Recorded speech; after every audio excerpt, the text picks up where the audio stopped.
They say, happy is the man who goes to work with pleasure in the morning and returns home with joy in the evening.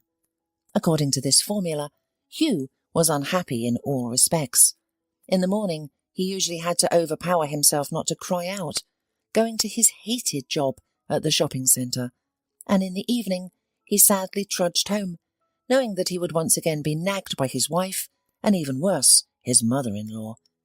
Perhaps if his mother-in-law had less influence over his wife, things would be different, but the elderly woman practically lived with them. She had her own place, and it was a nice one. Hugh would do repairs there himself, as he was highly skilled in this field. However, the elderly woman got bored being alone, so she came to visit the couple every day, and sometimes even stayed overnight. Under her influence, Gina, Hugh's wife, changed for the worse.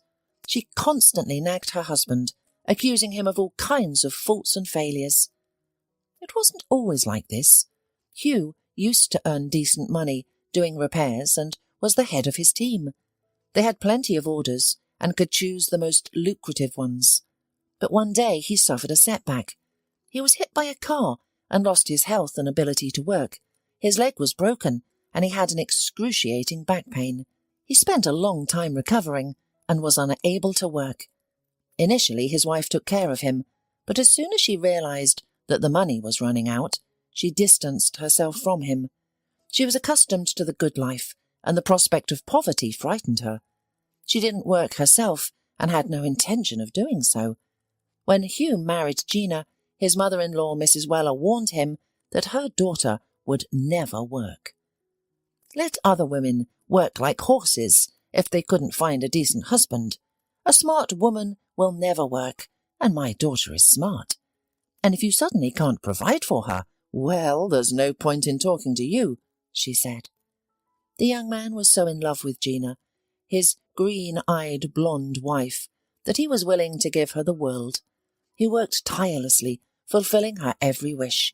He fulfilled her every whim, only he could not decide on a mortgage, as his wife and mother-in-law tried to persuade him. "I'll save up for an apartment myself," Hugh kept saying. The apartment they lived in belonged to Hugh's relative, who had married and moved abroad. She didn't need the money, but she was in no hurry to part with the apartment either. She didn't want to rent it out to strangers, so she invited Hugh and his wife to live there, only paying for utilities. However, the apartment was small for Gina's standards, and she wanted to move out as soon as possible. Lately, her constant topic of conversation was, "Hugh, when are we going to move out? Hugh, why don't you take out a mortgage?" She became particularly insistent about the mortgage after she had squandered all of her husband's savings. Even her mother called Gina stupid when she found out how much money she had wasted on what she considered to be nonsense. Despite knowing that her husband was ill and couldn't work for a while, Gina continued to go out to restaurants and shopping with her friends, spending money on expensive hair treatments and the like. With no other option, Hugh, who hadn't fully recovered from the accident, had to find a job. He couldn't do any repairs anymore, at least not for now. Lifting heavy objects was contraindicated, and he experienced pain in his back and leg. Eventually, he got a job as a security guard at a clothing store. Of course, standing on his feet for a 12-hour shift was incredibly difficult, especially in his condition. And of course, he wanted to do more creative work, not spend his time looking out for shoplifters. But now he had no choice. To earn extra money, Hugh also took on a night watchman job at a warehouse. At least there he could sit or walk around instead of standing. However, it was even more boring than the store. There was no one to interact with, no movement. He often felt sleepy. To entertain himself, he watched videos on his smartphone about bushcraft, survival in the wild, and abandoned villages in the deep forest. Sometimes he felt the urge to leave everything behind and go somewhere far away, away from people, just him and nature. He wanted to live in solitude and start afresh. When he was healthy, there were always people around, colleagues, friends and acquaintances. But after the injury, they all disappeared. Only the most loyal ones remained. However, Hugh didn't want unnecessary socializing. He had reevaluated and realized many things. That's why he wanted to disappear for a while, to retreat. But it was impossible. Where could he go? He knew a little about such places, having already researched the subject. But what about his wife? She wouldn't go with him, and she wouldn't let him go alone. And it would be incredibly difficult to part with Gina. He loved her too much. She nagged him at home, but it was easy to understand her. He had promised her a better life, and look what happened in the end. On the other hand, Hugh wasn't responsible for the accident. It was the drunken rich man who ran the red light. Lost in his heavy thoughts, Hugh didn't notice how he reached home. It was 3 o'clock in the afternoon, the time he was supposed to be at work. However, today there was an emergency at their shopping centre. Someone had called in a false threat, resulting in the police cordoning off the area and sending employees home. Well, at least I'll get 5 hours of sleep before the night, Hugh reasoned. As he approached his door, he heard voices inside, his wife and mother-in-law. Hugh noticed that the door was slightly ajar. Was Mrs. Weller in such a hurry to see her daughter that she forgot to close the door? The thought of her mistake pleased him, because now he would come in and chastise her for her absent-mindedness. It wasn't always him who should be the target of her ridicule. Let her be the accused for once. Hugh quietly opened the door and entered the apartment. He intended to sneak into the living room and surprise his mother-in-law, then lecture her about locking the doors. However, when he heard the emotional conversation between the women, he froze in place. Well, you know, daughter, it's not so bad that Ken got you pregnant. With Hugh, I wouldn't have grandchildren until I'm very old. He's a weakling, and Ken is a real man, the kind of guy you should have a child with. It doesn't matter who you're pregnant with. It'll still be my grandson. Mum, but Ken is married, Gina sobbed. Yes, you've made a mistake in this. I've told you 1,000,000 times not to get involved with married people. Well, you had a fling. It happens. But there's no reason to fall in love. What am I supposed to do now? What should you do? Her mother grinned. Give birth, of course. I'm sorry I yelled at you earlier. Now I think it's for the best. And you know what else. What? I think Hugh will finally agree to take out a mortgage now. His salary is official. All his documents are in order. The bank will approve it. You can't live in this one-room apartment with a baby. Who knows how things will turn out? If Ken divorces his wife, you can go to him, and the baby will grow up with his daddy. And Hugh will also pay child support. So don't worry, everything will be fine, daughter. Listening to his wife and mother-in-law's conversation, Hugh was in frustration. Is Gina pregnant with another man's child? Did she cheat on him? Why does fate punish me again? I always tried to be a decent family man, love my wife, respect my mother-in-law, but they thanked me with such an ugly surprise. And now what? Burst into the room and shout, "Aha, gotcha!" It would be dramatic but foolish. Divorce? Yes, definitely. I love children, but I'm not going to take responsibility for my wife's and another man's sins. Thoughts swirled in the deceived husband's mind like scattered puzzles. Unsure of what to do, Hugh left the apartment, slamming the door loudly. The surprise caused his wife and mother-in-law to startle simultaneously. "Did you hear that?" "What was that?" asked Gina. "I think it was the door." "Mum, did you forget to lock the door?" "Well, it happens. I was in a hurry." While the women argued about who had forgotten to close the door and why, Hugh managed to walk 2 blocks and outlined a plan of action in his head. There was nothing else keeping him in this city. He could safely leave and fulfill his dream of becoming a Robinson, just as he had once dreamed. To think about life, to zero his mind. Fortunately, there was still some money left in his account. He was also going to sell some electronics, a computer, things he wasn't going to need anytime soon. Of course, it would be cheap because he needed to sell them now, but he didn't care. The important thing was to escape the city, where lies and hypocrisy reigned. He didn't want to think, to imagine how his wife had reached the point of infidelity, how long it had been going on. There were probably some signs that Hugh had missed, had not noticed due to inattention, or simply did not want to notice. One thing he knew for sure was that the name Ken had been mentioned too often in his family lately. Ken was Gina's classmate. Since attending a reunion, his name had been repeatedly mentioned.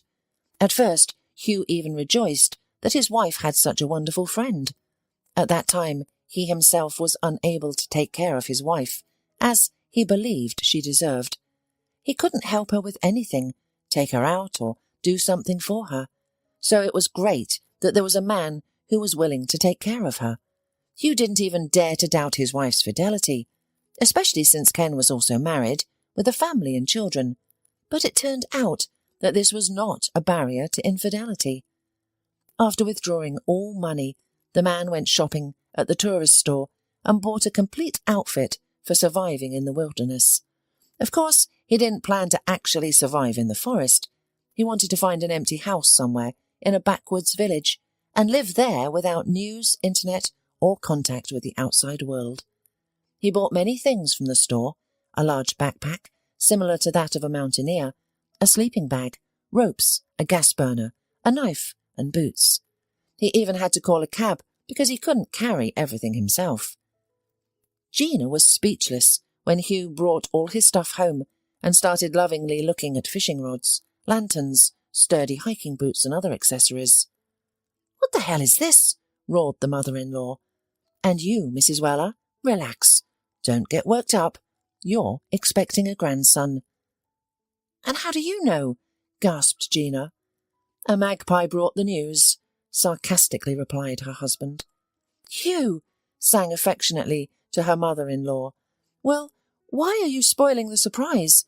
Gina wanted to inform you in an unusual way, to surprise and delight you. Are you happy that you and Gina will have a baby boy?" "Yes, I am pleased that Gina and Ken are going to have a baby boy," Hugh teased Mrs. Weller. "I hope that the wife of the future father, as well as his children, will also be happy with that news." Gina turned pale, but her mother, to her credit, did not lose her composure. "Hugh," she said in an iron tone, "shame on you. Your wife is pregnant, you should be happy, but you say such things. You accuse her of cheating on another man, and you're slandering her. I didn't expect this from you, Hugh, and I'm deeply disappointed." "Mrs. Weller, can't you be disappointed with me somewhere else, like at your home?" "You're so rude, Hugh," the mother-in-law said through her teeth. "Mum, stop, please. I'll handle it myself." Gina stopped her quietly. "Hugh, why did you decide that the child is not yours?" "Gina, dear, I'm not going to discuss this, and I'm not holding you, and I don't want you to hold me. I demand a divorce. I know perfectly well that while you are pregnant, we will not be divorced. It can only be done on your own initiative, so please, let's separate amicably," the man calmly replied. "Well, no," Mrs. Weller intervened again. "Tomorrow Gina will get a pregnancy certificate. The child will be born in marriage, and you will be obliged to recognize it." "Well, all right. Only in this case, I go and tell Ken's wife everything. Who's her father, the owner of the big firm where Ken works? I wonder if he'll like the fact that his son-in-law has got an offspring on the side. I don't know, and in general, immediately after the birth of the child, I'll demand a DNA test, and as soon as I get the result, I'll sue you and get compensation for more damages. Is that what you want?" Hugh straightened up and looked menacingly at his wife. Under his gaze, she seemed small and unhappy, and even felt sorry for her. The mother-in-law was gnashing her teeth in anger. If she had the chance, she would have stuck her son-in-law with the huge serrated hunting knife he had just been holding. "What a scoundrel you are, Hugh," hissed the woman. "Ooh, how you've changed your voice. What if I had made a child on the side? How would you react? Forgive and accept? I doubt it. And in general, please leave the apartment. I had put up with you only for the sake of your daughter before." "It's not your apartment, it's hers too," shrieked the mother-in-law. "She has the right to live here and decide whether I stay or go." "Really? Well, Then you both stay here and I'll leave. Oh, by the way, there's a bill for the utility. Pay it." "Mum, please let us be alone and talk to each other," Gina begged. "Daughter, I won't leave you alone with this crazy man," protested the woman. "Mum, please. We're adults. We'll sort it out ourselves." Groaning in her heart, Mrs. Weller left the apartment, and the couple remained to have a difficult conversation. Gina tried to fix the shards of their marriage, but Hugh thought that a broken cup would not be glued together, and the bright image of his once sinless wife was destroyed forever. "Gina," Hugh said calmly, "I don't want to cause a scene or have a confrontation, but it happened like this. You fell in love with another man, or just gave in to a fleeting desire. I don't know. You know better. But you need to take responsibility for your actions. You're an adult. Take control of your life. And Ken needs to take responsibility for what he did. Talk to him. Maybe, if he doesn't want to recognize the child, he'll at least provide financial support. Understand that I'm not your slave, and I won't go along with your wishes. Let's have a civilized relationship." "Hugh, will you leave your pregnant woman?" Gina asked quietly. "Ask the same question, but not to me. Ask the father of your child," replied the man calmly. To Gina's credit, she didn't become stubborn or throw a tantrum. She simply accepted that Hugh was leaving her. Of course she cried into her pillow, but the next day she packed her things and went to her mother's. When Gina left, Hugh felt relieved. No one would hinder him from focusing on his own thoughts. But of course, he was hurt deep in his heart. They had spent so many years together, and he had thought he had a family and a loving wife, and instantly his world was shattered. The man experienced a range of emotions, from hatred towards the betrayer to forgiveness and complete indifference. Then resentment and hatred resurfaced. The important thing was not to drink and to hold on. Moving out should help. As soon as the divorce was finalized, Hugh immediately started to materialize his plan. He began to see it as a second chance. Maybe he was not destined to live like everyone else, in an overcrowded concrete box of a city, although who knows, maybe he would spend some time in nature, getting bitten by hungry gadflies and then return to an apartment with heating and hot water. Fortunately, Hugh still had his loyal friends. It was they who suggested a place for him to move to. "Don't be foolish, don't act impulsively," said a friend. "I know a place where old Alfred lives. He is a hermit. Many people consider him a forest spirit. He's already more than 90 years old, but he is strong and not boring to talk to. The place is wild. If something happens to you there, or if you can't survive, he'll take you out, or inform the gamekeeper through a radio. In general, go to Alfred. He'll take you in, and you can become a helper to him and do a good deed." And Hugh went. A strange feeling overcame him as he left his hometown. Ahead of him was an unknown road. What awaited him there, beyond the horizon? It was both joyful and unsettling, and Hugh wasn't the only one who felt this way. A young girl named Marcy was walking along the highway, carrying a large old backpack on her shoulders. She was wearing a worn-out t-shirt, a man's jacket that didn't fit her, old jeans, and completely broken sneakers. The girl tried to hitchhike, but some cars passed by, and she was afraid to get into others.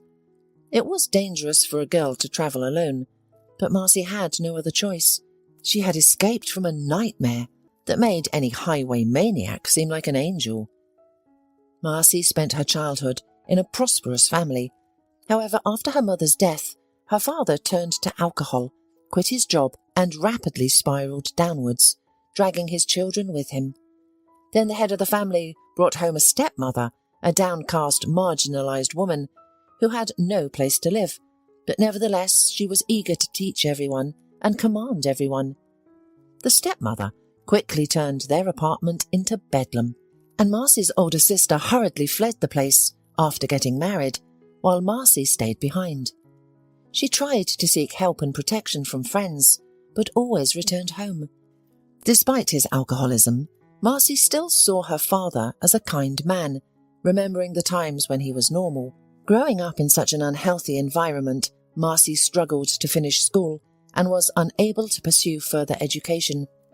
She resorted to odd jobs to making a living, but life became increasingly difficult, and finally she packed her belongings and left. A friend kindly gave her a jacket to replace the one torn by her stepmother. Marcy yearned to start a new life away from her city. She believed that the capital offered abundant job opportunities and a place to live. Eventually, she caught a ride with a hitchhiker and arrived in Megapolis. Although she felt apprehensive about the unknown, Marcy was hopeful that she would find a better life in the capital than among alcoholics in a dilapidated apartment infested with bedbugs. The vastness of the city overwhelmed Marcy, who came from a small provincial town. Everything seemed enormous and unfamiliar, making her feel unsteady. The bustling and noisy train station only added to her disorientation. At the station, she bought a piece of pie and coffee, considering it an extravagant expense. Sitting in the waiting room, she pondered her next move. She had nowhere to go and couldn't stay in the waiting room indefinitely, although they wouldn't kick her out, but spending the night at a train station felt odd. Marcy wondered if she could find a hostel and how much it would cost. She regretted not thinking about it beforehand and questioned her impulsive decision to take such a gamble. Suddenly, a tall guy in a leather jacket, whom Marcy had noticed earlier, approached her. He had walked by with friends, then returned alone, repeatedly glancing at her. He offered to buy her a drink since her coffee had run out. Marcy quickly declined, but the stranger left and soon returned with a cup of coffee, smiling and revealing his yellowish teeth.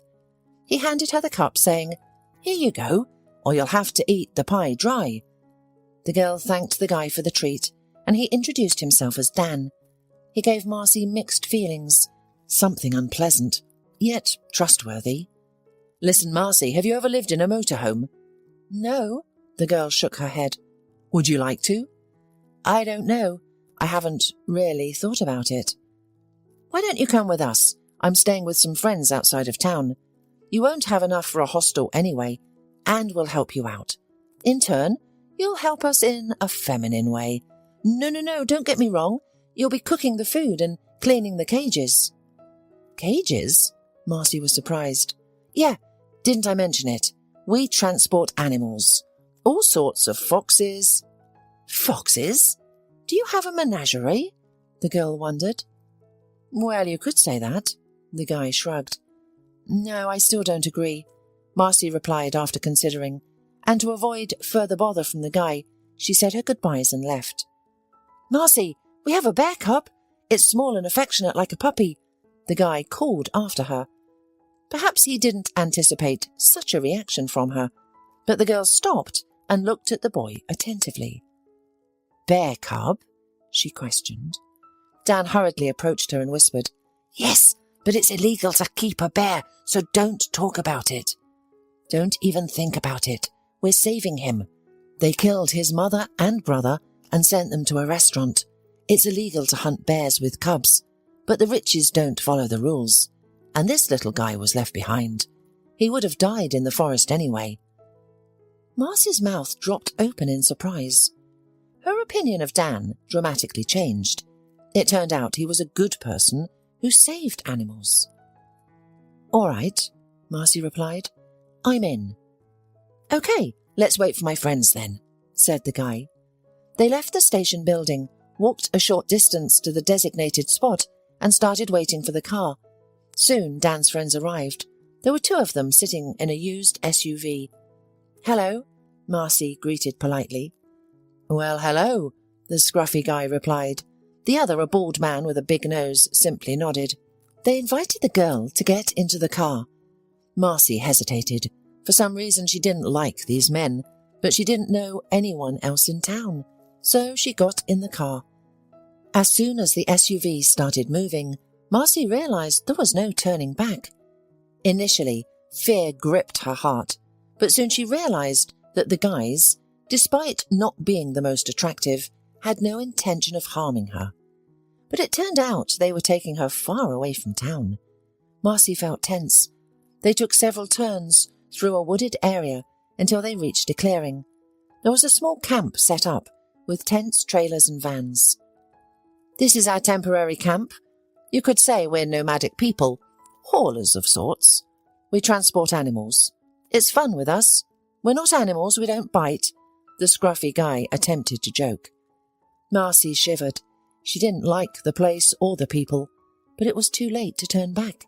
Stepping out of the car, Marcy surveyed her surroundings and caught the gazes of those present.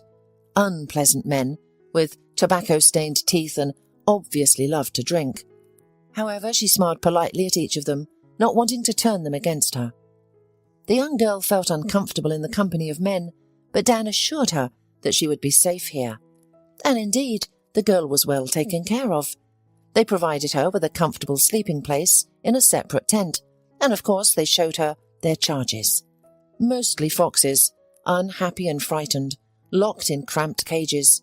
"We are taking them to the places where the dogs are taught to hunt animals," Dan said, as if it was nothing special. "How horrible! Don't you feel sorry for the poor animals?" "Why pity them? In the wild, even worse conditions await them. They face challenges such as finding food, enduring the cold, fighting diseases, and competing for territory." "Yes, but it's freedom. Here it's certain death, without a chance to survive.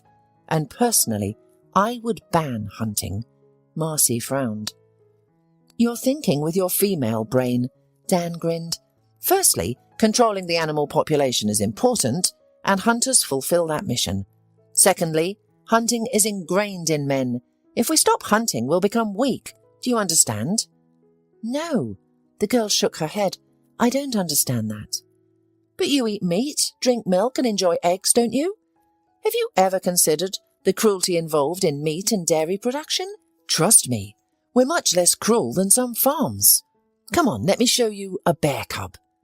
The girl sighed and followed Dan.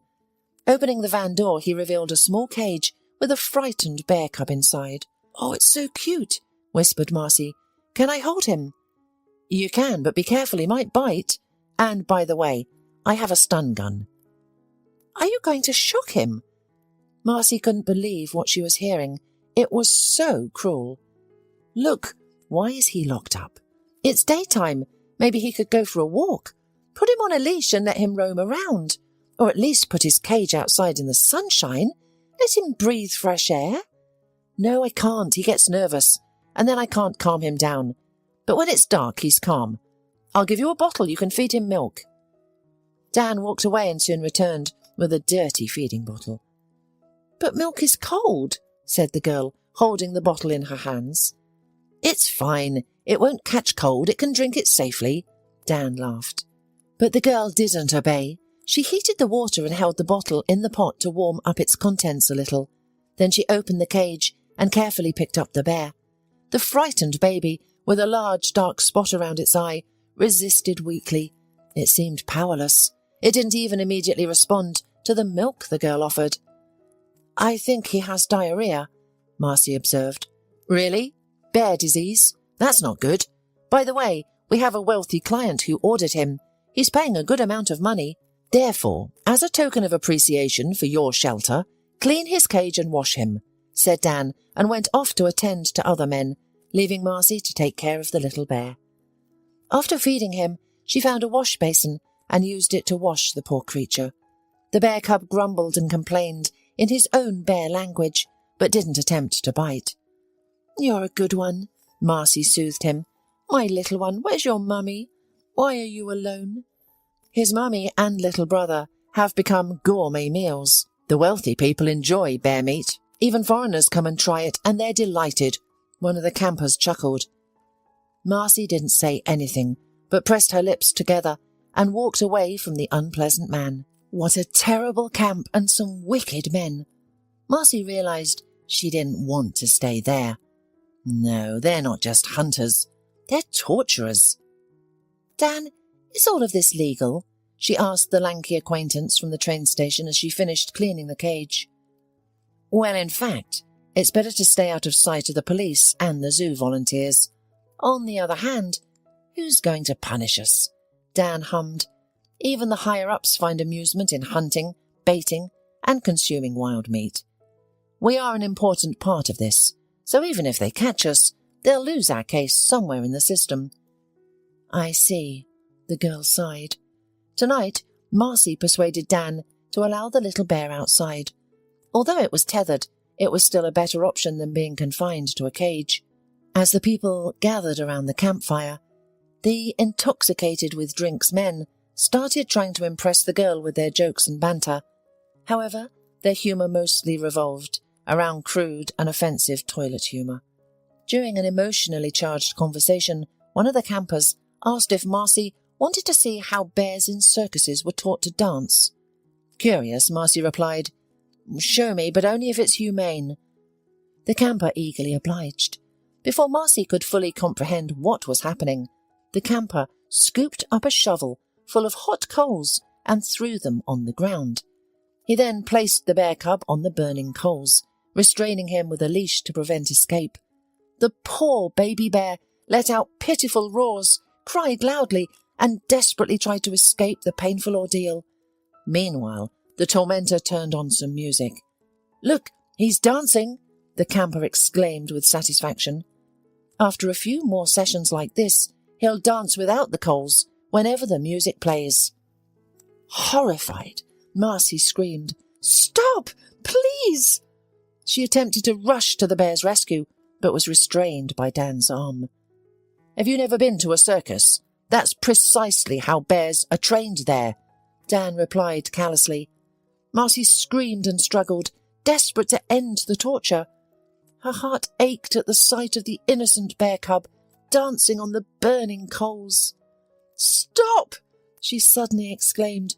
"You're ruining your investment. He's already sick. You won't get paid for this."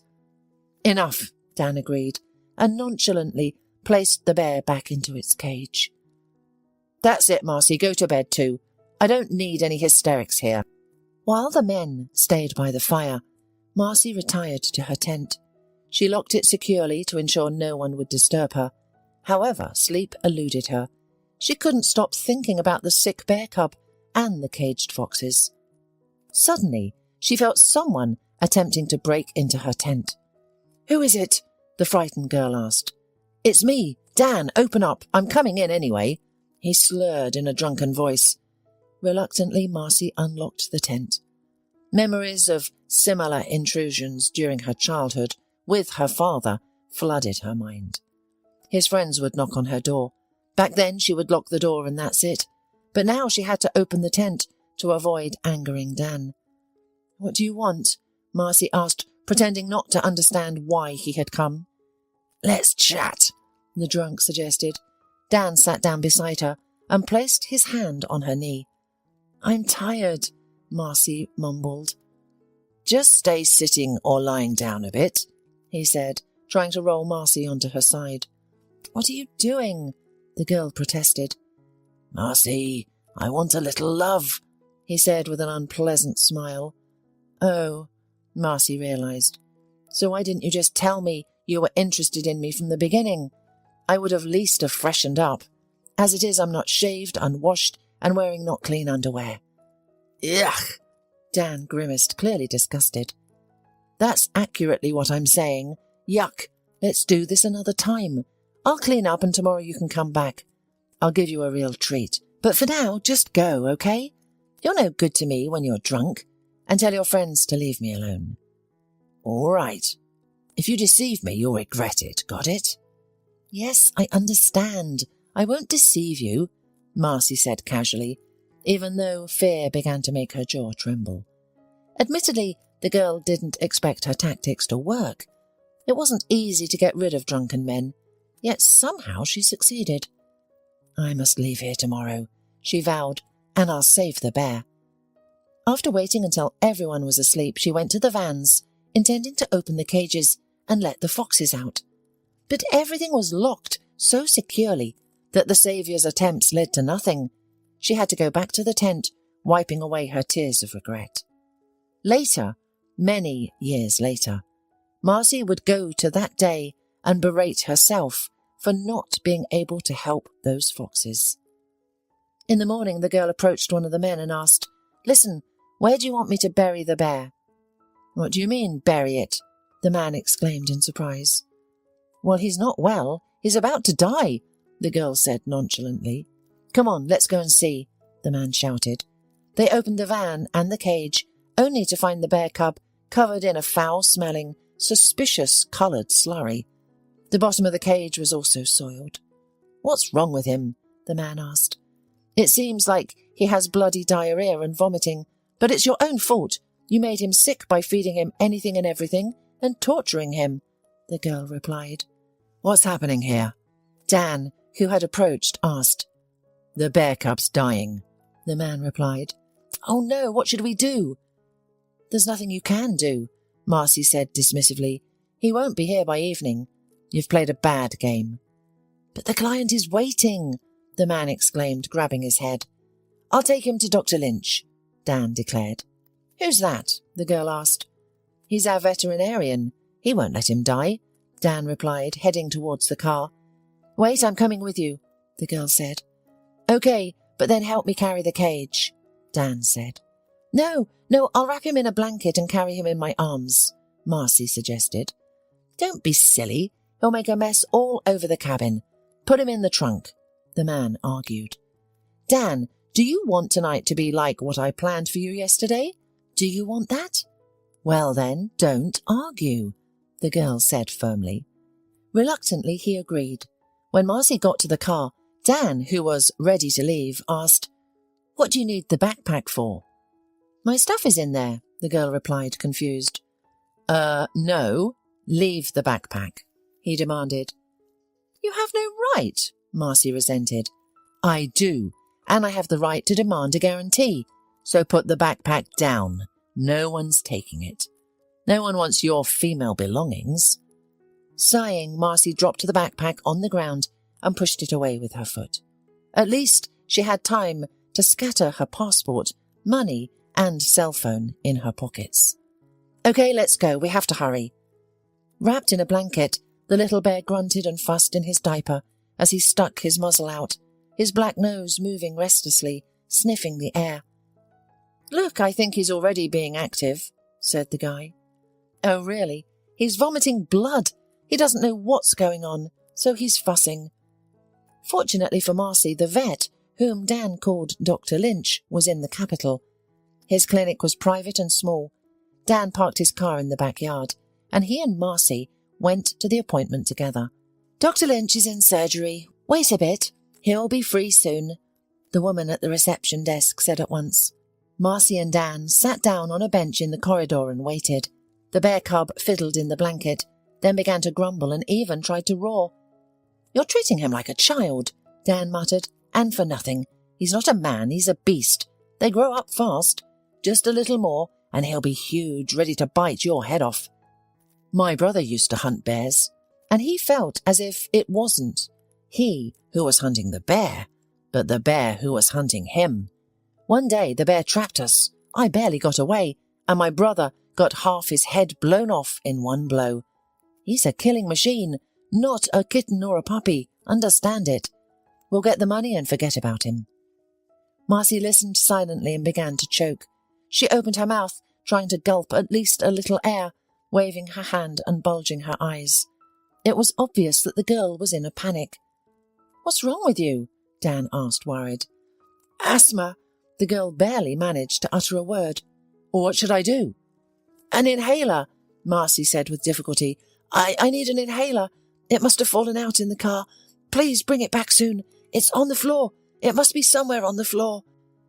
Dan hurriedly left the clinic and made his way to the car, leaving Marcy breathless in the corridor.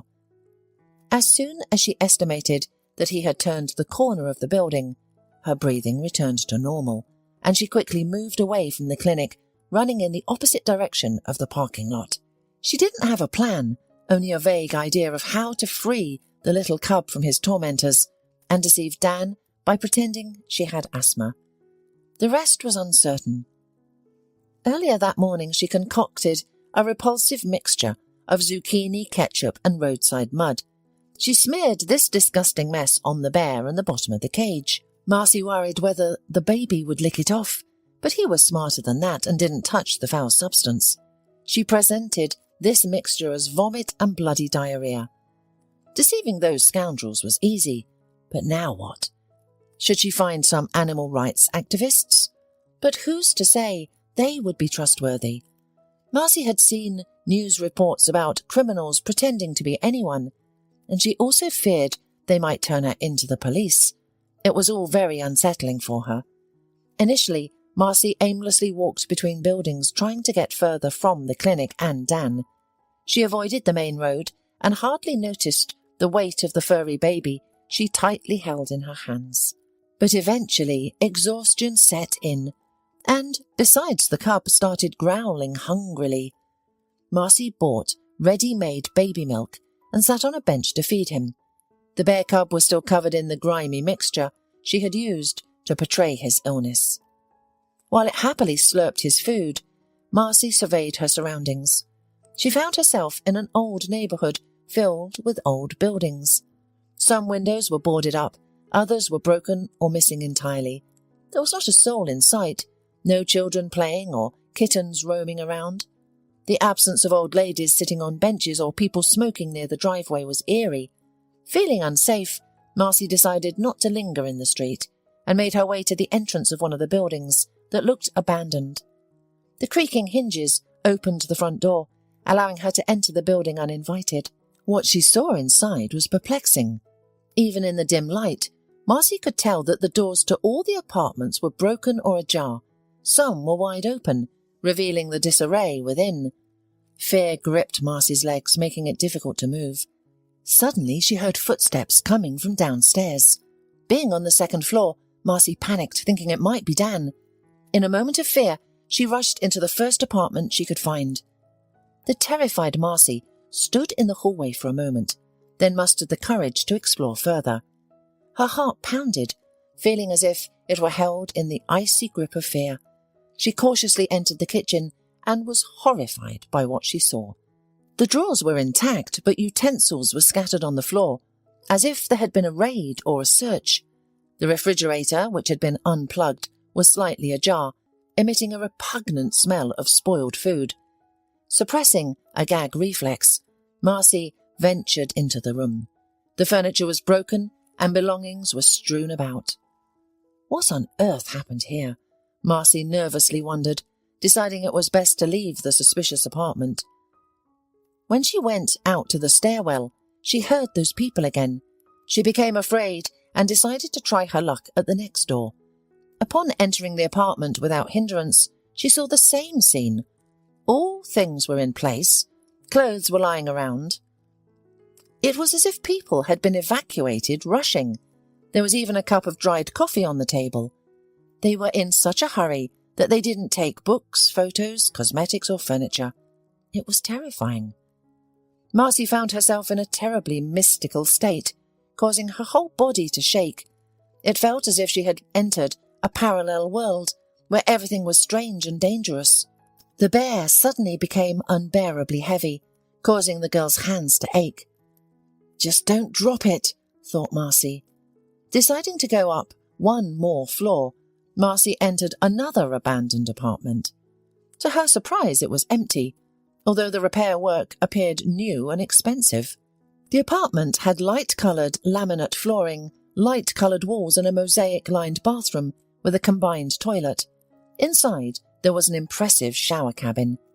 Apart from a light leather sofa placed in the centre of the large living room, there were no other belongings. On the sofa, there was a crumpled woolen blanket, which was also gorgeous. It was quiet and bright, and Marcy felt a desire to stay in this apartment. As she approached the couch, Marcy grabbed the corner of the blanket and pulled it towards herself. Pulling harder, she suddenly realized that there was a man lying under the covers. He was perfectly still and seemed to be dead. With fear and surprise, the girl let out a loud scream, startling the bear. Suddenly, the man who was lying down stirred, abruptly sat up on the sofa, and looked at Marcy with dazed eyes. He bellowed, "Who are you? I didn't call you." The man looked frightful, with a thick beard and a face that appeared to have been stung by bees.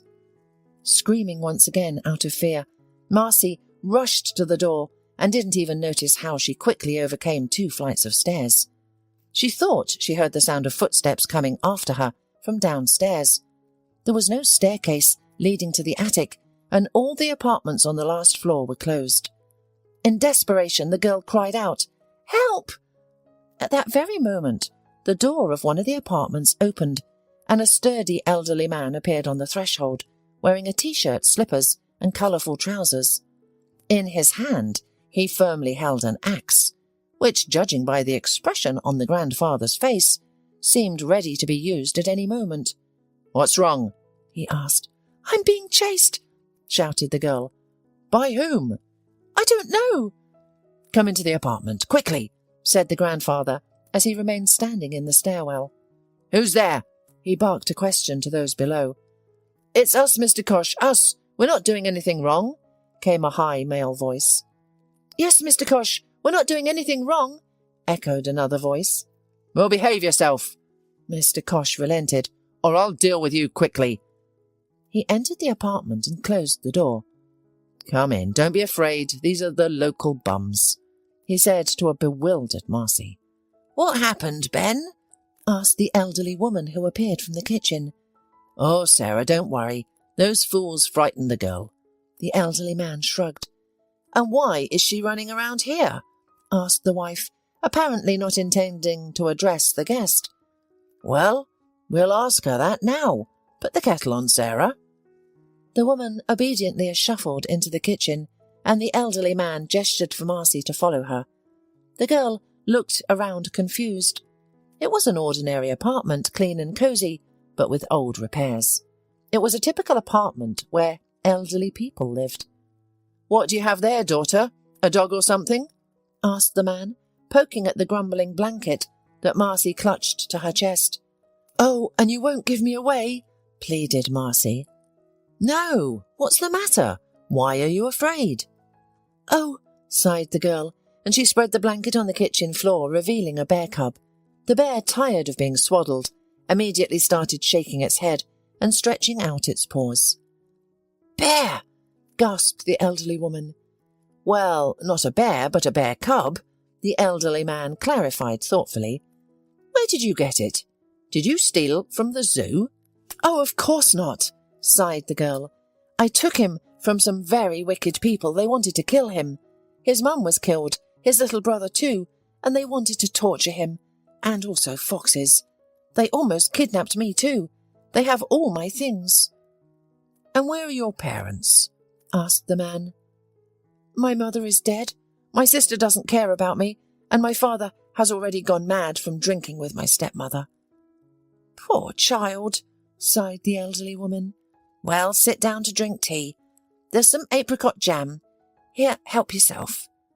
Marcy was starving, so she gladly drank tea with bread and jam. "Tell me," she asked, "what's going on in your house? Why are all the apartments open? Why are things abandoned? As if people were fleeing in panic. What happened? An alien invasion?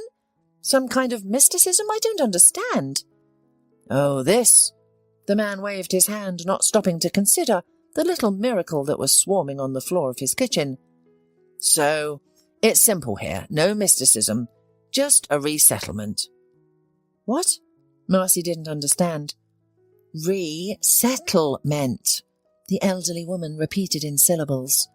"Old houses are being prepared for demolition, and people are being moved into new ones. We are the last ones left. They haven't turned off the water or gas for us yet." "Wow." The girl was surprised. "Why didn't you leave? Were you cheated?" "Well, one apartment we were shown was much better than this one, and the neighbourhood is great, but my wife stubbornly said, 'No, I won't go. Let's go to another.' Well, they found us another one, even better than the previous one, and again she didn't like it. After a while, they called and invited me to look at the apartment. I was astonished. It was such a great place. But my wife wasn't satisfied again. Now we're waiting for another offer. I suppose we don't die before we can get it." "It's greed, Sarah. That's your problem." Mrs. Koch snorted and said, You know, one day our grandchildren will live in our apartment. They will inherit it, and I want to do everything possible for them." "I'm sure you'll be lucky," replied the girl kindly. "But still, I don't understand how people left, and even left food on the table and in the refrigerator, and clothes and photos. It's such a mess." "Don't worry your head," laughed the old man. "People don't need old junk in a new apartment. It won't fit there. And why wash the dishes if you're not going to take it anyway? It's going to be demolished anyway." "You know, I was in the white apartment. There was a leather sofa with a bum sleeping on it." "That's Carl." Mrs. Koch waved her hand. "You shouldn't be afraid of him. He's humble. Yes, he took the apartment. The accountant and her husband used to live there. I don't know what he did for a living, but they lived well. They left the sofa. I don't know why, but Carl is like a king on it. The things scattered around are the work of looters. They're looking for something valuable. The neighbouring apartments are untouched. I don't let them in, but in the neighbouring buildings they've taken away everything in the apartments. Yes, because of my stubbornness, we have to live with homeless people. But we have a deal, and they're like guards. Marginalised people don't touch us, we touch them. Let them take the goods from other people's apartments. People moved out gradually, and if they left something behind, it's because they didn't consider it valuable. But okay, now tell us about your bear." "It's a long story, but he needs to be cleaned and fed." "We'll organise that now," Mrs. Koch rejoiced. She heated some milk and Marcy began to feed the bear from a spoon. The cub grunted with joy, almost like a little piggy. "Well, well, take your time, don't be greedy," the old woman scolded the bear cub, as she probably used to say to her grandchildren. Then together they washed the roaring bear cub in warm water. At first the cub tried to bite, but then it got used to the water and calmed down. After the bath, the child of the forest was wrapped in a clean towel and placed in a large basket to dry off and sleep. "It's like labelled," grinned the elderly man, looking at the little guest. "Yes, indeed," smiled Marcy, looking at the dark spot around its eye. "How unusual." "It was not for nothing that you met him on your way, and it was not for nothing that he got you," the man said meaningfully. "Tell me, what do you plan to do next?" "I don't know," sighed the girl. "Where will I take him? I don't trust the zoo. I don't trust zookeepers either." "What zoos?" Mrs. Koch intervened. "He should be released into the wild, into nature. Let him out in the woods. He'll be lost or the hunters will catch him again." The girl shook her head. "No, I can't just let him out in the forest. And it's not just the forest he needs, but his native element." "Then can you help? Can you get in touch with old Alfred?" "It's difficult, but it's all right. Tomorrow I'll go to the post office and give him a telegram," nodded the grandfather confidently. A telegram? Marcy was surprised. Do they still exist? "Of course. There is no communication where Alfred lives. It's a remote visit. He hasn't got a telephone or internet connection there, but every week he goes to another village to the post office. He'll get a telegram to tell him you're on the way." "On my way? Where to?" gasped the girl. "To him," Mrs. Koch laughed. "To the end of the world." "No, I'm not going." The girl was frightened. "Don't be afraid. It's a magical place, enchanted. When a person is in some trouble, when a person is lost in life, he can come to that village and be healed." "And many people have been healed that way?" asked Marcy. "No, not many, because not everyone is ready to take responsibility for their life. And you, Marcy, don't be afraid. You've been given this cub as a guide. This is your chance, don't miss it. So, you're going to Alfred? We'll equip you for the journey," Mr. Koch said confidently. "It's embarrassing," Marcy said. "I'm nobody to you." "There are no stranger children. It's not for nothing you came into our house. Just think about how many events took place before we met. You're being guided by Providence. You'll go with our son. He's a trucker. He'll take you to one place, then he'll give you to his friend, the gamekeeper, and he will take you to Alfred's village." The girl realised that there was nothing left for her but to agree to this adventure. For the last couple of days she had experienced so much that travelling to the unknown lands no longer frightened her. "You, Hugh, don't be silly. Look what a machine I've made for you. Especially for your back and for your leg." "Yes, it's hard and I'm not sure it will help," Hugh protested. It took him 7 sweats to get over the construction the old man had made for him out of improvised materials. But that was not all. The old man treated the young man with stinking ointments and herbal remedies. After a while he began to realize that he saw and thought differently. The world had become much wider and deeper than it was before.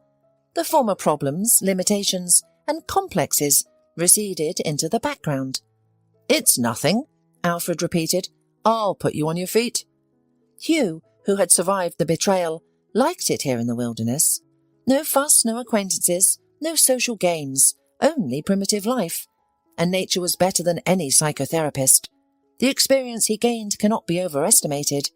It came to the point that he even began to feel gratitude towards his wife, because if it were not for her, he would not have gotten to the village and would not have learned wisdom from the old hermit. One day, Alfred and Hugh had a serious conversation about life and the future. "What should I do next? Teach me," Hugh asked. "You have to decide for yourself. I'm not your counsellor." "It's so difficult to decide. I like it here, and I'd like to go to civilization." "You'll leave when you think it's necessary," said the old hermit. "But you're not ready yet. Your body is weak, and your spirit is not strong. The pain in your soul is still there. Until it's cured, don't go." "How will I know when it's time?" asked Hugh. "You'll realize it at the right time." "Will you miss me?" asked the young man with a smile. "Why should I miss you? I'd rather be happy for you, for being married, for having family. Family, kids, work and health. What else do you need?" "Wife, children," Hugh said bitterly. "My wife betrayed me, treacherously and cruelly. I'm afraid to start a family now. I don't know where to look for a wife." "And you do not look. She will find you," said Alfred confidently. At that very moment there was a quiet knock at the door. "Come in. Why are you treading on the threshold?" said the old man.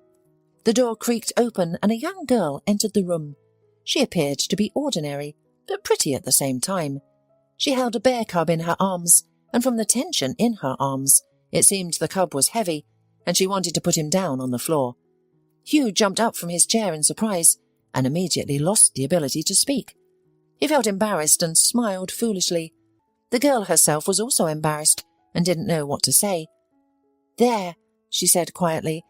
"I've come." "Well, sit down, since you have come," invited the hermit, as if nothing extraordinary had happened. "We'll drink tea. Let him go. Let him go where he wants. He's the master here. The bear is not our guest. On the contrary, we are its guest here in the forest." Marcy was relieved to let the bear cub go to the floor and shook her tired arms to relax. "Thank you for the welcome," she said, and sat down at the table. Hugh immediately began to serve her tea, and to the girl this tea seemed like the most delicious in the world. It was surprising for Marcy to be in such a wilderness, at the edge of the world, in an old house made of strong logs. However, at the same time, she felt safer and more at home than ever before. "There's a church in the village. We can marry you, if you want," grinned the hermit, admiring how cheerfully his guests were chatting. Marcy blushed and lowered her eyes, while Hugh glanced reproachfully at the old man, causing him to chuckle beneath his silver beard. The next day, Hugh was building an enclosure for the bear cub, while the old man watched and gave commands. "But it's a pity to leave him outside. I'd rather have him in the house," sighed the girl. "He doesn't need to get used to humans. Hugh will make him a warm den and he'll be fine. And don't pick up the cub any more. Don't stroke him. He needs to wean from the smell of humans." Marcy sighed. It was difficult to part with her dear friend. He had become so tame, and now she had to turn him into a wild animal. Now, all she had to do was feed him and watch him grow into a strong bear, the master of the wild forest. She also had to let go of her resentment and the past, and drop the label of being the daughter of alcoholics. She needed to believe in herself and started living happily. At first, Marcy, like any young girl in her place, missed the internet, social networks and music. But soon she learned to communicate with nature, talk to trees, listen to the music of the wind, and enjoy the singing of birds. Together with Hugh, they went to the forest to pick mushrooms and berries, and the old man taught the girl to look for useful herbs. The bear cub was let out every day to run and play. At first he was afraid to run far from home and always came straight back. He grew quickly, and he wasn't ready to leave for a life in the wild. But each time, his excursions into the forest became longer than the previous ones. Nearly 2 years passed. As promised by Alfred, Hugh was cured of his illnesses and became strong and healthy. There was no sign of his limp anymore. Physical labour had worked wonders. Marcy also let go of the burdens of her past and blossomed, becoming more beautiful. She even found a hobby, pottery. She made such beautiful housewares on the pottery wheel that Hugh was amazed by them. One day, tourists visited the old man's farm. When they saw Marcy's pottery, they bought almost everything. Meanwhile, Hugh finally realised that Alfred was right, and indeed his wife had come to him. He proposed to her, and the girl gladly accepted. They got married in the church that the old man had mentioned. On the same day, when they returned home, they didn't wait for their bear, who had gone into the woods that morning. Well, maybe he'll come back, the newlyweds wondered, but the old man simply shook his head. That's it. He has gone to conquer his forest. There's no need for him to stay with us. And it's time to leave for both of you. The village has given you everything it could. Live happily, children, and don't worry about me. Others will take your place. From these words, Marcy cried, although she realised that it was really time to say goodbye to the hermit. Hugh jokingly asked, "What about you? Won't you miss us? After all, we've lived together for 2 years." "Why should I miss you?"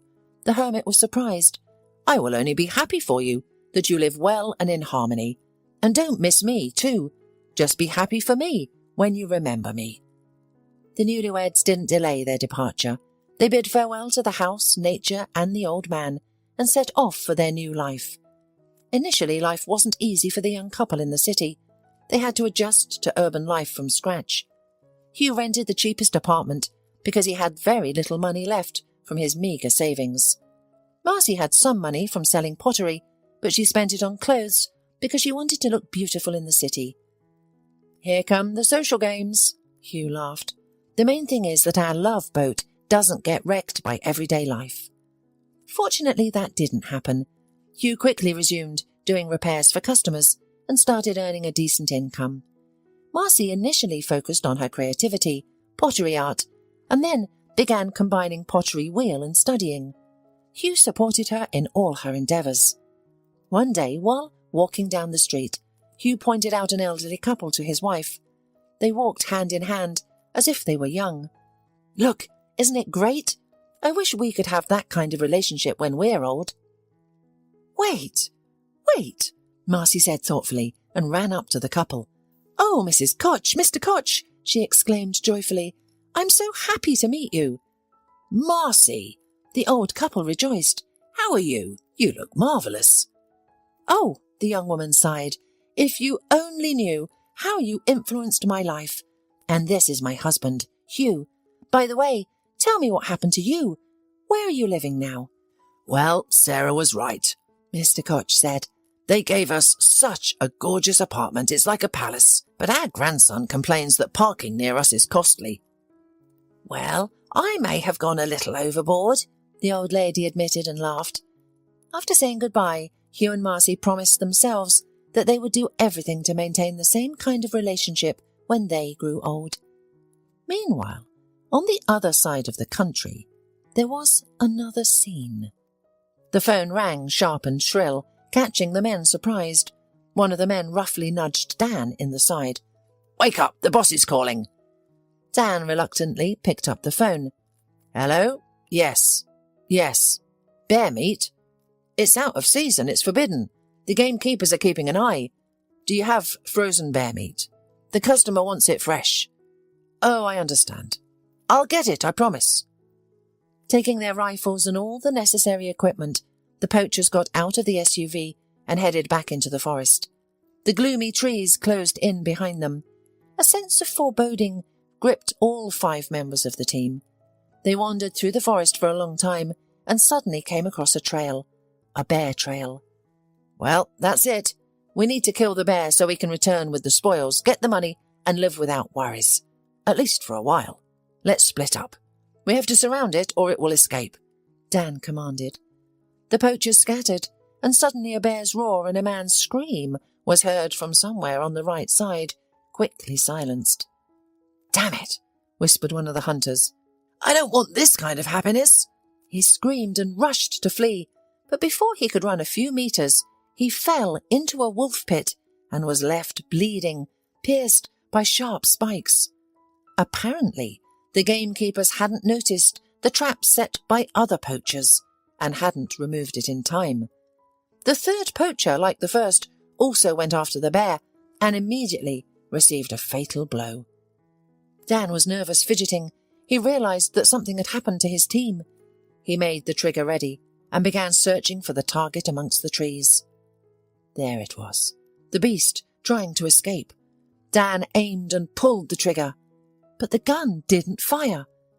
"Oh no," Dan fearfully said, and felt a powerful blow to his head. The bear didn't torment him, quickly ending with him. Sniffing disdainfully at the dead poacher, it snorted and slowly disappeared into the forest. Its soul was now at peace. Hola, suscríbete a Historias Vitales para no perderte nuevas historias. Mi esposa había estado trabajando en su proyecto especial durante 4 meses ahora. No era su proyecto personal, pero ella era la persona principal y responsable de su éxito. El proyecto estaba diseñado para salvar a su empresa, Bixler Enterprises. Los últimos 4 meses habían sido difíciles porque se vio obligada a trabajar duro. Era importante tanto para ella como para la empresa. Había una buena posibilidad de que Bixler Enterprises quebrara si el proyecto no se completaba. Sara tenía una licenciatura de Albrecht y un MBA de Wharton. Era la más inteligente de la familia. Yo empecé a trabajar como mecánico de autos justo después de la secundaria y después de 21 años seguía siendo mecánico de autos. No me importaba porque me gustaba el trabajo y pagaba bien. Era suficiente para pagar la universidad de Sara y criar a 2 hijos. No vivíamos lujosamente, pero estábamos bien. Los niños ya se habían mudado, y las cosas iban bastante bien con nuestros ingresos. Sara quedó embarazada 3 meses después de casarnos a la edad de 18 años. Durante los primeros años de nuestro matrimonio, vivimos con mis padres. Ellos tenían una gran casa vacía ya que 4 de mis hermanos se habían mudado. Eso significaba que teníamos una niñera mientras Sara completaba sus primeros años de universidad. Debido a 2 embarazos, la carrera de 4 años le llevó 6 años completarla. Fue difícil, pero lo logró. Siempre tuve trabajo y nunca me faltó trabajo extra si lo necesitaba. Después de que Sara se graduó de Wharton, alquilamos nuestro propio lugar. Tuvo ofertas de trabajo de varias empresas grandes, pero todas requerían que nos mudáramos. A mí no me importaba, pero Sara quería quedarse cerca de casa. Por eso decidió trabajar en Bixler Enterprises. Pagaba bien, pero lo más importante, le daba responsabilidad y la oportunidad de avanzar. Sara era una empleada trabajadora y dedicada. La presentación es el jueves en el Hotel Thyssen en Filadelfia. Tomé unos días libres en el trabajo para ayudarla según fuera necesario.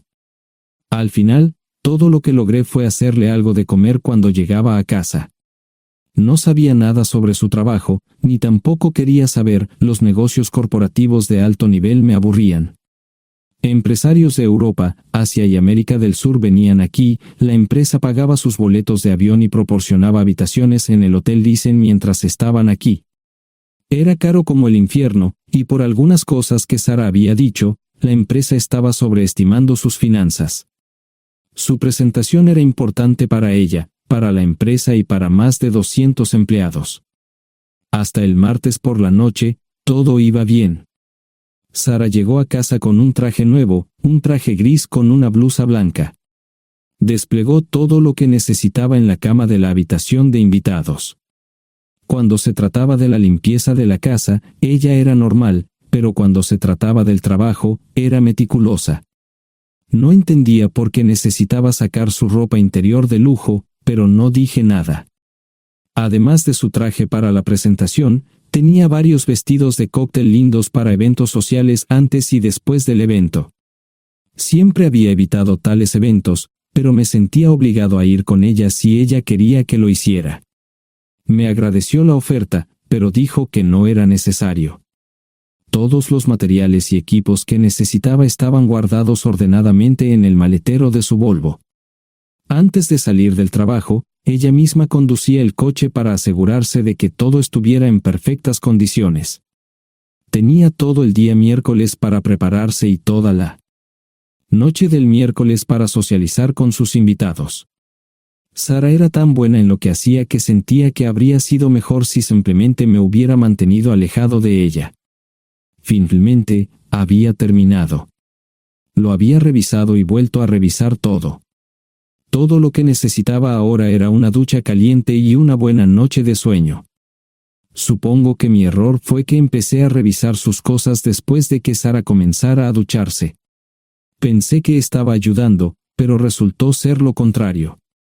Estaba moviendo cosas en la cama cuando un pequeño sobre blanco cayó del bolsillo lateral de su bolso de maquillaje. Una carta de una farmacia, pero no del tipo que solemos usar. Dentro había 10 pastillas. No tenía idea de qué era, Pren, y las instrucciones eran confusas. Si es necesario, tomar una pastilla y luego una segunda pastilla 12 horas después. Pensé que podría ser algo que ella había conseguido para la ansiedad o los nervios, pero las instrucciones no tenían sentido. La receta estaba escrita a su nombre el lunes. Volví a poner el sobre en su lugar mientras ella terminaba de ducharse. Decidí que quería saber más sobre Pren antes de contarle sobre ello. Por supuesto, si lo mencionaba, significaría que estaba revisando sus cosas. Odio los dilemas. Mientras Sara se preparaba para dormir, fui a nuestro ordenador doméstico y busqué. 10 minutos después, me uní a mi esposa bajo las sábanas. Pasé toda la noche despierto, preguntándome por qué mi esposa había recogido una receta para la píldora del día después, especialmente después de que me hicieran una vasectomía hace 10 años. A la mañana siguiente, me levanté temprano, pero no estaba descansado. Di un largo paseo, esperando que despejara mi mente. Me dirigí hacia casa con reticencia, temiendo lo que podría hacer o decir cuando llegara allí. Mi hijo Joe se unió a la Marina después de la escuela secundaria y estaba en su primer año en San Diego. Nuestra hija Gloria se casó con su amor de la infancia el año pasado y acababa de mudarse a Dallas. Eso dejaba solo a Sara y a mí. Echaba de menos a los niños, pero esperaba envejecer con mi esposa. Ella era la única mujer que me había interesado, y ahora todo estaba. Si Sara estaba teniendo una aventura, lo ocultaba bien. Por supuesto, nunca la vigilé. Nunca miré sus correos electrónicos o llamadas telefónicas. No tenía razones para hacerlo. No tenía forma de saber qué estaba haciendo en el trabajo o después del trabajo. Confiaba en ella completamente. Ion, ¿dónde demonios has estado? ¿Quieres huevos o algo? No, solo café. No me sentía con muchas ganas de hablar. ¿Qué pasa, cariño? Solo son 3 días. Puedes venir si quieres, pero te aburrirás como una ostra. No, realmente no quiero ir, pero odio dejarte sola. Me preocupo cuando no estás aquí. Es muy dulce, querido, pero estará bien. No voy a salir del hotel en todo este tiempo. Pasaré la mayor parte del día asegurándome de que la sala de conferencias esté lista, y esta noche tendré una agradable charla con nuestros posibles clientes. Mañana, probablemente ni siquiera tendré la oportunidad de ir al baño. Llegaré a casa lo más temprano posible el viernes, te prometo un gran fin de semana si sabes a lo que me refiero. Todo eso suena bien, pero no puedes culparme por preocuparme. Soy un mecánico de autos, y tengo una esposa hermosa y exitosa. A veces tengo la sensación de que estás menos interesada en mejorar nuestra situación familiar que en avanzar en tu carrera. Detente, maldita sea, Ion. Siempre he respetado lo que haces para ganarte la vida y nunca he insinuado lo contrario. Criaste a 2 grandes niños y me pusiste a través de la universidad. Eres un gran esposo, un gran padre y un buen proveedor, y nunca olvides eso. Terminé mi café mientras ella recogía la mesa. ¿Quieres que te llame? No, no es una buena idea. Tendré el móvil apagado, y voy a apagar el teléfono de la habitación por la noche para poder dormir. Te llamaré siempre que pueda. La ayudé a cargar el coche, era tan meticulosa con eso como con todo lo demás.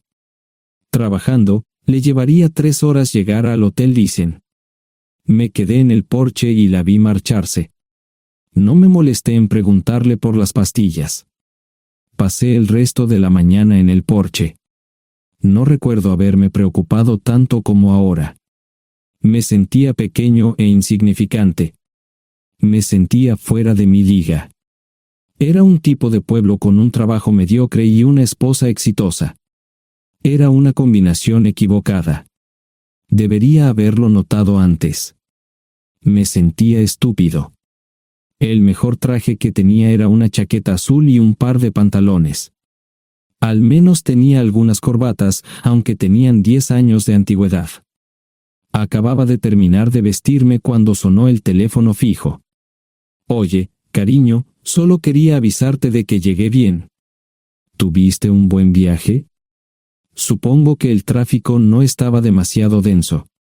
Estuvo bien. Te llamaré esta noche. Ahora tengo que irme. Estoy en la habitación 714, Sara. Puedo estar en casa de mis padres o en la de mis hermanos esta noche si quieres llamarme a mi móvil. De acuerdo. Suena el teléfono móvil. Te quiero, tengo que irme. Me tomé mi tiempo para llegar a Filadelfia. No fui directo al Thyssen, primero me detuve y compré un filete con queso. Prometí hacer una larga noche. No estaba seguro de qué iba a hacer. Estacioné en el garaje del hotel y simplemente esperé. Tarde o temprano, tenía que entrar en el hotel. Simplemente no podía decidir cuándo hacerlo. El sonido de mi teléfono celular me ayudó a tomar mi decisión. Ion, solo quería avisarte de que todo se ha arreglado. Ahora voy a bajar para encontrarme con algunas personas y cenar. No olvidaste nada, ¿verdad? No, todo está bien. Tengo todo en mi habitación para mañana. ¿Necesitas algo? No, Ion, relájate. Voy a apagar mi teléfono. Te llamaré mañana por la mañana. ¿De acuerdo? Ríe, diviértete. No es divertido, Ion, es trabajo. No parecía estar demasiado fuera de lugar. El vestíbulo, el restaurante y las salas de conferencias estaban llenos de gente, así que pude pasar desapercibido. Había un folleto pequeño y bonito que mostraba el diseño de todas las habitaciones del hotel. Me paseé por las diferentes habitaciones y me detuve en las paredes, mirando alrededor entre la multitud. No tenía ni idea de qué haría si Sara me veía. Lo averiguaría si y cuando eso sucediera. Encontré un tablero de eventos que enumeraba todas las habitaciones que estaban siendo utilizadas por los diversos grupos. Bixler Enterprises no tenía habitaciones disponibles para el miércoles por la noche. Esto me pareció interesante. Sara había dicho que no iba a salir del hotel, pero ahora no estaba tan seguro de eso. Había 3 comedores, familiar, informal y de alta cocina. A Sara no le gustaba mucho cenar con niños, así que fui primero al comedor informal. Solo me llevó 5 minutos asegurarme de que no estaba allí. Tuve mejor suerte en el salón gourmet, era una acogedora mesita encajada en la esquina, el tipo de mesa que la gente reserva para tener un encuentro privado. Sara llevaba un vestido de cóctel negro con un escote pronunciado y perlas, se veía elegante y su acompañante parecía apreciarlo. Conocía a algunas personas con las que trabajaba Sara y él no era una de ellas. Me resultaba familiar, pero no había forma de que pudiera recordarlo. Había muchas sillas libres, así que no tuve problemas para cruzar la sala. Había velas y pequeños candelabros de cristal en las mesas. Apagué la mía y le dije al camarero que me molestaba por el glaucoma. Pedí el plato de pollo de siempre y me acomodé. El camarero me sirvió el café por tercera vez. Disculpe, el tipo en la mesa de enfrente me parece muy familiar. ¿Sabes quién es? Sí, ese es Malcolm Eugene Foote. Es miembro del Consejo Municipal, se espera que se postule para el Congreso en los próximos años. ¿Es esa su esposa con él? Es muy bonita. No, esta es la primera vez que la veo. Siempre usa esa mesa para señoras especiales, si me entiende. Simplemente le sonreí y pedí la cuenta. Nunca había visto a Sara tan sensual con un hombre antes. Parecía captar cada palabra que decía, como si fuera Dios o algo así. No estaban haciendo nada inapropiado, pero tampoco era platónico ni profesional. Cuando me fui, estaban terminando su segunda botella de vino. Ahora entendía por qué se había llevado su lencería elegante. Me acomodé en una esquina del vestíbulo para que no me vieran. 10 minutos después, salieron del restaurante. Ella le tomaba la mano mientras caminaban por el vestíbulo hacia el ascensor. Observé cuidadosamente los indicadores de piso. Que el ascensor se detuviera en el tercer piso era una buena señal, significaba que no lo había llevado a su habitación. Era una mala señal cuando el ascensor no llegaba al séptimo piso, significaba que ella fue a su habitación. Por si acaso me equivocaba en algo, me senté en el vestíbulo y observé el ascensor durante 1 hora. La gente entraba y salía, pero Sara no estaba entre ellos. Saqué mi maleta vacía del coche y me dirigí al mostrador de recepción. Aunque podía demostrar que era su esposo, me costó trabajo conseguir una tarjeta llave. Se dieron después de llamar a la habitación, pero nadie respondió. Finalmente, estaba en camino a la habitación 714 con la tarjeta llave. Ni siquiera encendí las luces al principio, simplemente me senté en la oscuridad de la habitación durante más de 1 hora. No fue difícil asegurarme de que no regresara a la habitación. Primero, empacé todas sus ropas y pertenencias personales. No dejé nada atrás. Revisé el paquete de Preven, todavía quedaban 10 pastillas en el tocador. De manera muy ordenada, estaban todos los artículos que necesitaría para su presentación al día siguiente. Comencé a llenar la maleta. Había 24 carpetas promocionales especialmente encuadernadas y otras 20 carpetas regulares, todas ellas fueron a la maleta. Un proyector digital fue lo siguiente, seguido de una computadora portátil. Tomé su bolso y su celular, que había dejado en la habitación. Todo lo que tenía consigo era un bolso de mano y probablemente un tubo de lápiz labial. Di una vuelta por la habitación tan cuidadosamente como lo hizo ella para asegurarme de no perder nada. Una vez satisfecho, dejé las llaves del coche y mi anillo de bodas en el tocador. Aparte de esos 2 objetos, la habitación estaba completamente vacía. El ascensor se dirigió directamente al estacionamiento, no tuve problemas para llevar 2 maletas, y 20 minutos después, estaba en la autopista rumbo al norte. Pasaban las 3 de la madrugada, no tenía idea de que había pasado tanto tiempo. 1 hora o 2 después, sonó mi teléfono celular, la identificación de llamadas mostraba el número del Listen. ¿Ion? Sí, ¿dónde estás? Estaré en casa pronto. Eso fue todo lo que dije. Hubo silencio en el otro extremo de la línea. Los vendedores tienen un viejo dicho, el primero que habla pierde. Pareció una eternidad antes de que ella hablara. Ion, lo siento. No preguntó nada y simplemente colgó. Apagué mi teléfono, era obvio que había regresado a su habitación. Más tarde ese día, tenía que dar una presentación que salvaría a su empresa y le daría un ascenso. Metí las maletas en el desván del garaje. Sara nunca iba allí y nunca pensó en buscar algo allí. Por supuesto, en este punto, estoy bastante seguro de que no importaba. Primero, recogí todas mis ropas y pertenencias personales. La mayoría de los hombres tienen sus propias herramientas, generalmente es un requisito para el trabajo. Pasé por la tienda, cargué las mías en el Subaru y recogí mi último cheque de pago. Para entonces, los bancos ya estaban abiertos, no tuve que hacer ninguna manipulación financiera complicada. Simplemente retiré todo el dinero de mis cuentas. Almorcé en Hagerstown, Maryland. Tenía suficiente dinero para vivir durante unos años, pero sabía que estaría buscando trabajo muy pronto.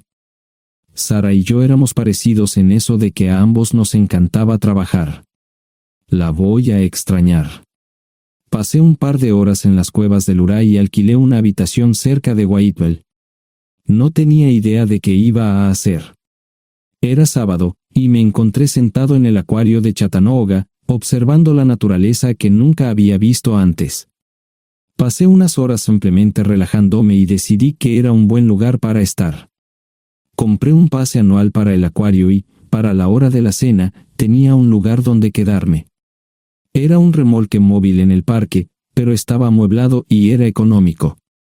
No necesitaba mucho. La primera cosa que haría el lunes por la mañana sería conseguir un trabajo. Un buen hombre de mantenimiento siempre puede conseguir un trabajo, especialmente si está dispuesto a trabajar duro. Podría permanecer discreto hasta que fuera el momento de renovar mi licencia de conducir o las etiquetas del coche. Me preocuparé por eso cuando llegue el momento. El domingo por la tarde, llamé a Gloria. Me sentí obligado a informarle sobre lo que estaba sucediendo, pero Sara ya se lo había contado. Fue bastante franca con Gloria sobre lo que había pasado. Dijo que había engañado, que la sorprendí, que me fui y que ella perdió su trabajo. Me sentí mal porque ella perdió su trabajo, pero ese era el precio que tenía que pagar. Le pedí a Gloria que le dijera a Josh lo que estaba sucediendo la próxima vez que hablara con él. También le dije que la llamaría aproximadamente una vez al mes para verificar cómo iban las cosas. No le dije dónde estaba.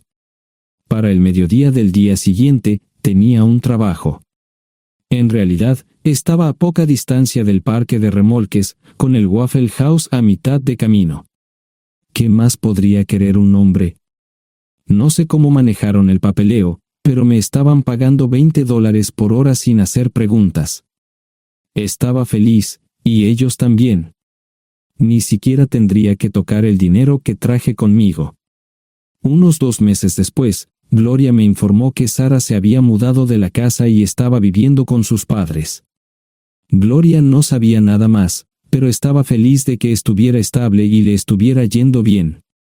Josh me llamó desde San Diego solo para informarme que iba a hacer un crucero. Era técnico en aviónica en un portaaviones. Intentó explicar qué hacía exactamente, pero estaba más allá de mi comprensión. Nunca supe mucho sobre cosas técnicas. Ambos tuvieron cuidado de no decir nada malo sobre su madre. Aprecié eso. Después de eso, todo siguió como siempre. Comencé a hablar con Gloria al menos semanalmente. Josh y yo comenzamos a enviar correos electrónicos regularmente. Gloria hablaba regularmente con Sara, pero decía muy poco sobre lo que estaba haciendo o dónde estaba. Nunca presenté la solicitud de divorcio, y parece que Sara tampoco lo hizo.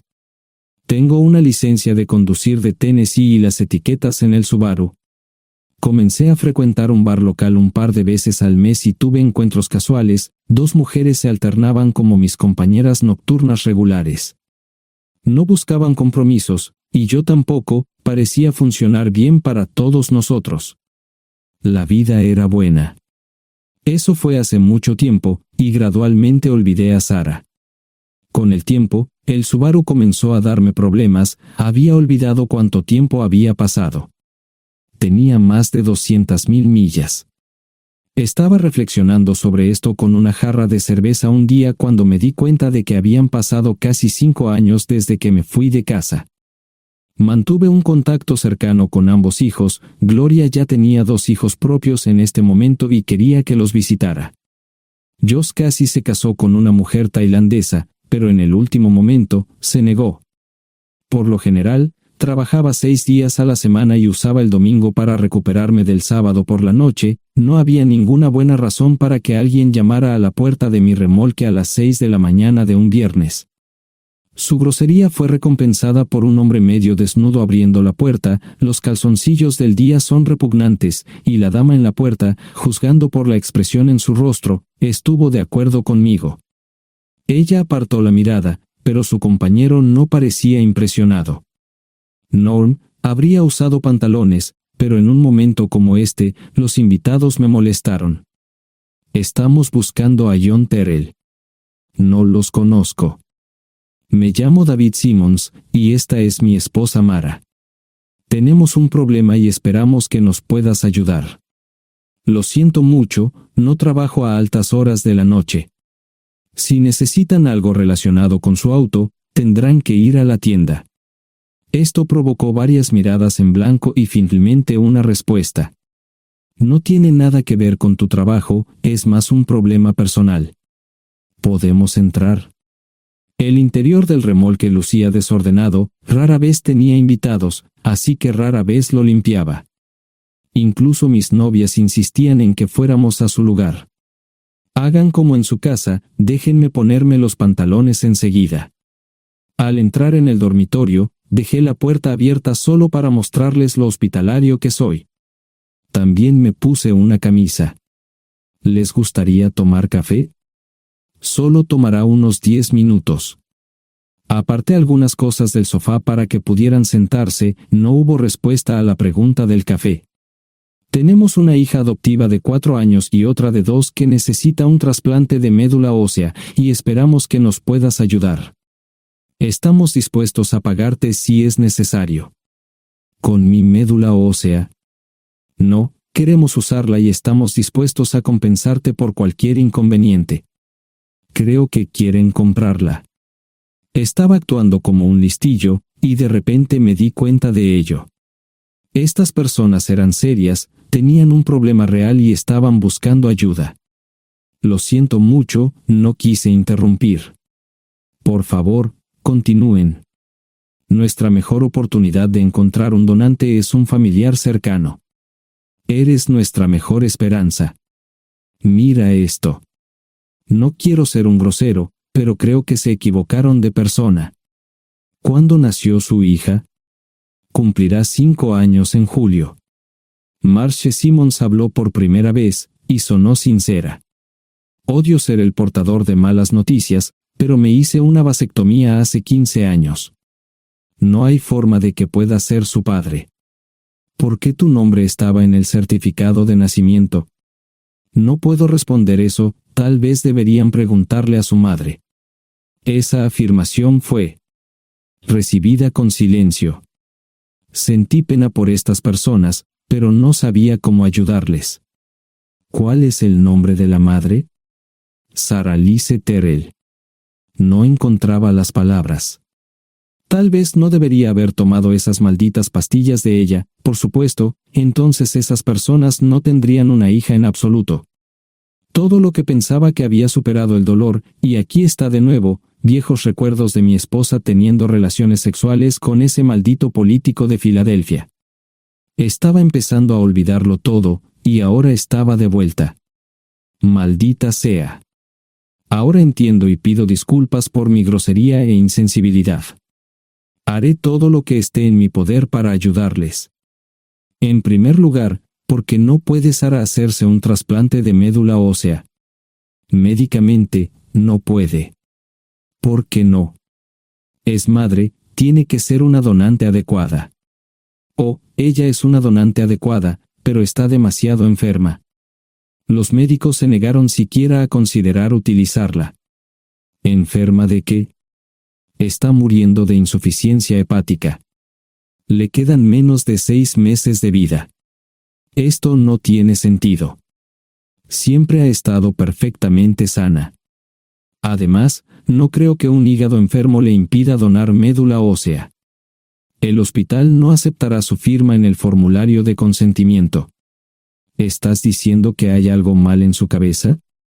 Ambos me miraron en silencio, sabían la respuesta, pero no querían decirlo. En ese momento, no quería que se sintieran aún más incómodos.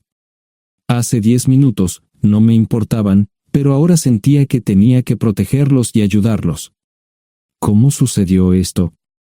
¿Podría alguno de mis hijos ayudar? Quizás, pero pensamos que eras nuestra mejor esperanza. ¿Por qué no van tras su padre, su verdadero padre? Pensamos que eras tú. No tenemos ni idea de quién más podría ser.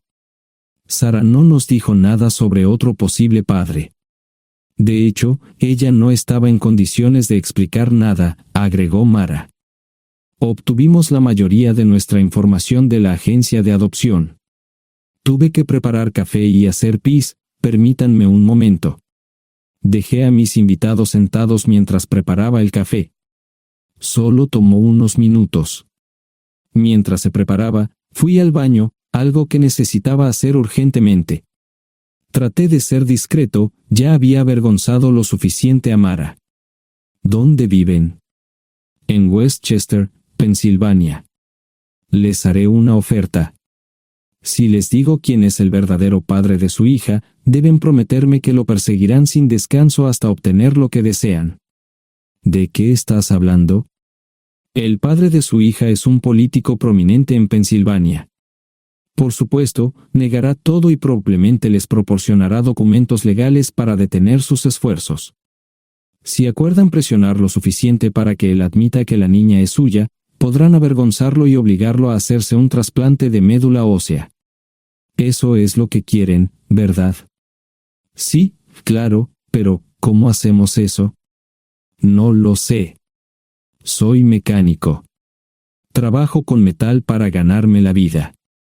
Creo que la mejor manera sería utilizar la televisión, la radio y los periódicos. Los políticos harán cualquier cosa para evitar una mala publicidad. ¿Tienen amigos que puedan ayudar? Bueno, ahora ambos estaban sonriendo. Debo haber dicho algo que les dio esperanza.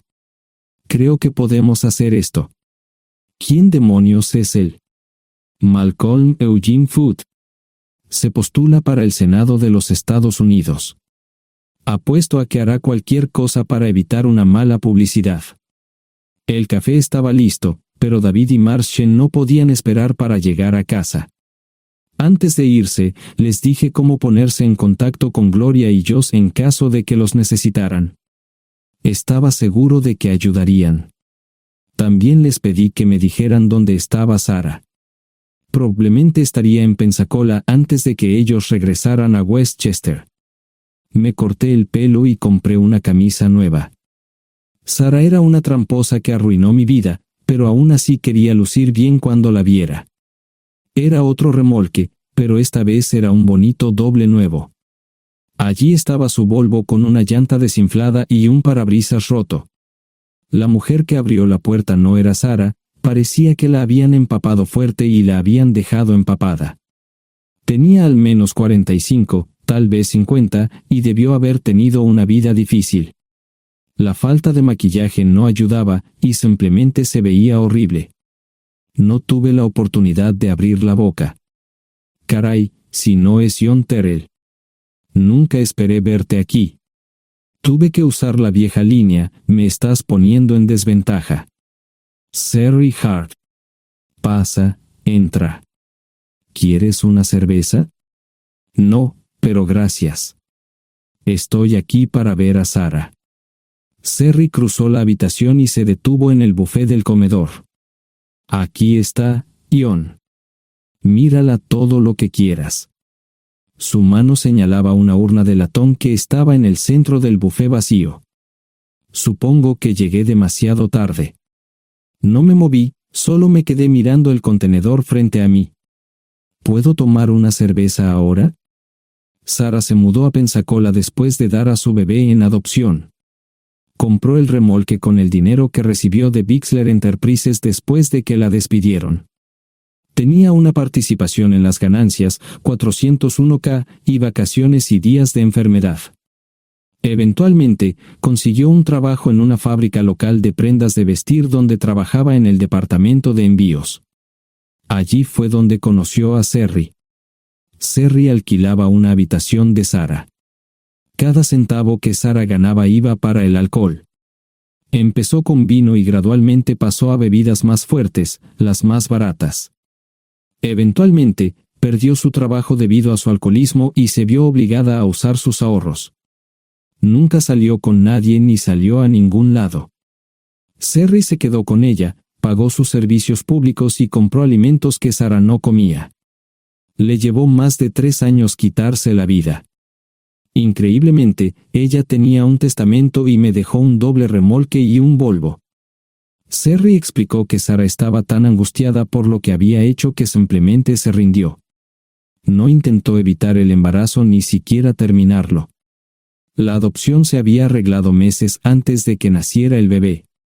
Nunca volvió a trabajar, excepto en los trabajos clandestinos que hacía mal. Serry dijo que Sara no parecía tener ambición ni propósito en la vida. Sara hablaba mucho de mí pero tenía miedo de intentar contactarme. Gloria le dio mi número, pero nunca me llamó. Era como si su aventura de una noche la hubiera lastimado más a ella que a mí. Estuve allí durante 2 semanas y luego vendí el remolque de Serry por $1 y obtuve $3,000 por el Volvo. 2 días después, estaba en Westchester visitando a mis nuevos amigos David y Marche. Malcolm Eugene Foote resistió al principio, pero David y Marche lo presionaron hasta que cedió. Insistió en pruebas de ADN, que demostraron que era el padre. Para salvar la cara, más o menos lo obligaron a someterse a un trasplante de médula ósea, que fue exitoso. La carrera política y la vida familiar de Malcolm no dejaron una impresión favorable. Su caída en las encuestas fue tan rápida que el partido lo reemplazó por otro candidato unos meses antes de las elecciones. Su esposa solicitó el divorcio y fue muy pública al respecto. Sara y yo estamos viajando ahora a Dallas para ver a Gloria y a mis nietos. No sé cuánto tiempo mantendré a Sara conmigo, probablemente hasta que tenga a alguien.